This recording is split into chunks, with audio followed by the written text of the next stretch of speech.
সোনারগাঁওয়ে বাবাকে পিটিয়ে জখম করায় ছেলে গ্রেপ্তার। জমি সংক্রান্ত বিষয়কে কেন্দ্র করে নারায়ণগঞ্জের সোনারগাঁওয়ে পিরোজপুর ইউনিয়নের আশারিয়াচর এলাকায় বাবাকে পিটিয়ে জখম ও রক্তাক্ত করার ঘটনায় ছেলে জহিরুল ইসলামকে গ্রেপ্তার করেছে পুলিশ। জখম করার ঘটনায় 4 জনকে আসামি করে আহত বাবা আব্দুর রহিম বাদী হয়ে রবিবার রাতে সোনারগাঁ থানায় মামলা দায়ের করেন। পরে সোমবার সকালে আশারিয়াচর এলাকায় পুলিশ অভিযান চালিয়ে তাকে গ্রেপ্তার করে।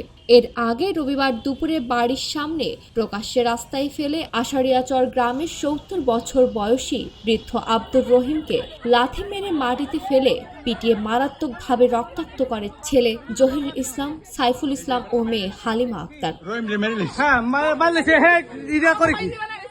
জানা যায় আশারিয়াচর গ্রামের 70 বছর বয়সী বৃদ্ধ আব্দুর রহিম প্রথম স্ত্রীর মৃত্যুর পর দ্বিতীয় বিয়ে করেন।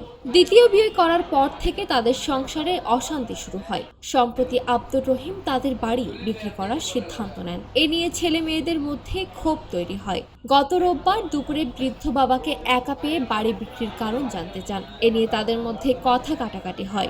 এক পর্যায়ে ছেলে জহিরুল ইসলাম, সাইফুল ইসলাম ও মেয়ে হালিমা আক্তার বাড়ির সামনে পিটিয়ে তাকে আহত করে। আহত আব্দুর রহিমের ডাক চিৎকারে এলাকাবাসী এগিয়ে এসে আহত অবস্থায় তাকে সোনারগাঁ উপজেলার স্বাস্থ্য কমপ্লেক্সে নিয়ে ভর্তি করে। সোনারগাঁ থানার ভারপ্রাপ্ত কর্মকর্তা মফিজুর রহমান বলেন, জমি সংক্রান্ত বিষয়ে সন্তানদের মারধরের ঘটনায় মামলা গ্রহণ করা হয়েছে। এই ঘটনায় একজনকে গ্রেপ্তার করে আদালতে পাঠানো হয়েছে।